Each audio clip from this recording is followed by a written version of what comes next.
If our whole approach to health and sickness is, well, built on a shaky foundation? What if all those thousands of diseases we give names to, the ones we worry about, are really just different symptoms of one single core problem? Okay, let's really dive into this idea, one that's drawn from some pretty fascinating century-old wisdom about how our bodies actually work. So get this quote was written over 100 years ago. 100 years! But it honestly feels like it could have been written this morning. I mean, with all of our incredible medical breakthroughs, how is it that this idea that being sick has somehow become the norm still feels so true for so many of us? It really makes you wonder, doesn't it? To even start to answer that, we first have to wrap our heads around just how big this problem is. We are living in a time of amazing medical knowledge, and yet we seem to have just accepted being unwell as a normal part of life. Just look at this number from back then. An estimated 3 million people were sick every single day in the US alone. Now, obviously, the exact numbers are different today, but the basic point is the same. Widespread illness is just this constant humming background noise in our society that we've learned to ignore. And that right there, that's the heart of it. We've just gotten used to it.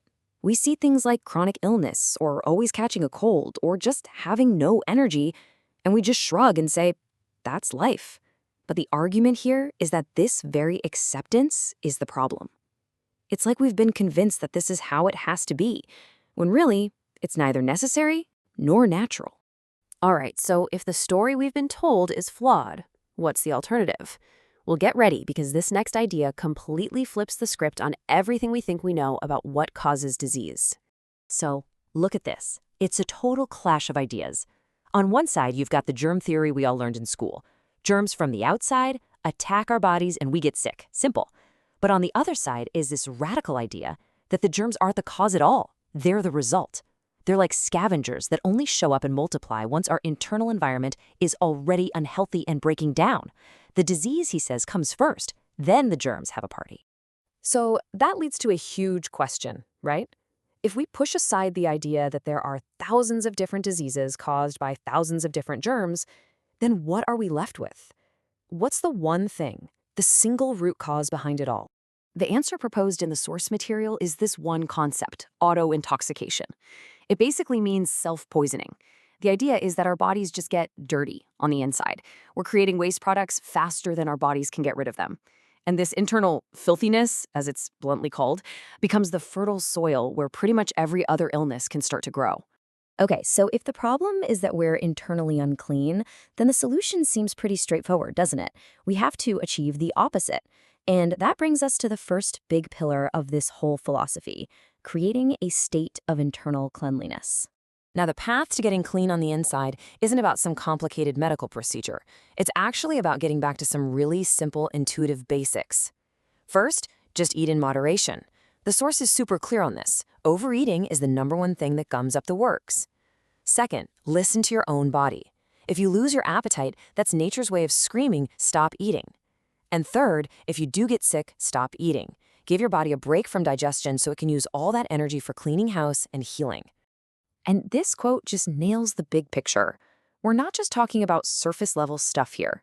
The real goal is a state of deep, systemic cleanliness, something that reaches every single cell and tissue in your body. That, according to this philosophy, is the true bedrock of health. But it's not just about what we put into our stomachs. The second pillar is all about what's going on upstairs, in our heads. We're talking about the powerful, direct, and very real physical impact our mental state has on our physical bodies. Now, this isn't some kind of metaphor. It's presented as a straight-up biological fact. When you feel intense anger, it's not just a feeling. It's a chemical event that literally releases toxins into your system. And what about worry? It does something just as physical. It can literally put the brakes on your entire digestive system, bringing it to a grinding halt while your mind gets stuck in a draining, unproductive loop. And finally, fear. You know, the phrase scared stiff is pretty literal. Fear can cause a systemic shutdown, paralyzing not just the muscles you control, but the involuntary ones that keep you alive too. So you see the pattern, right? What happens in your mind doesn't stay in your mind. It becomes your physical reality. So we've covered internal cleanliness and our mental state. That brings us to the third and final pillar. What are we actually building our bodies with?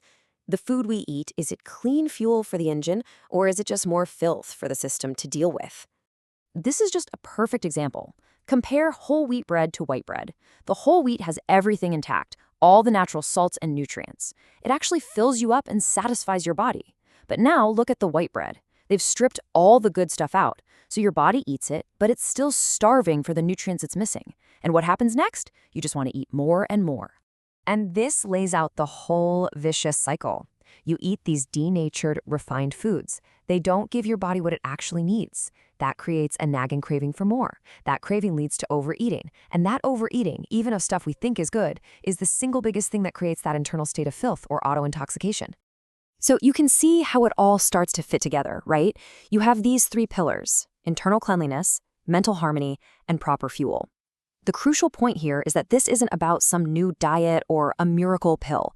It's about a fundamental shift in how we look at health itself. And this, right here, is the ultimate takeaway. Health isn't some prize you win in the lottery. It's not a mysterious gift. It's our natural state. It's our birthright. And disease, from this point of view, isn't bad luck. It's just the predictable result of breaking the simple, natural rules of how your body is meant to run. The real power, then, isn't about adding more things, more treatments, more supplements. The power is in subtracting the obstacles. Your body is incredibly intelligent. It's always trying to heal and cleanse itself. Our only job, really, is to stop making its job so incredibly hard by overwhelming it with too much food, toxic thoughts, and junk fuel. Which leaves us with this one last big question to think about. In our own lives, do we treat health like it's something out there that we have to run after and catch? Or could it be that health is already right here, inside of us, just patiently waiting for us to get out of its way?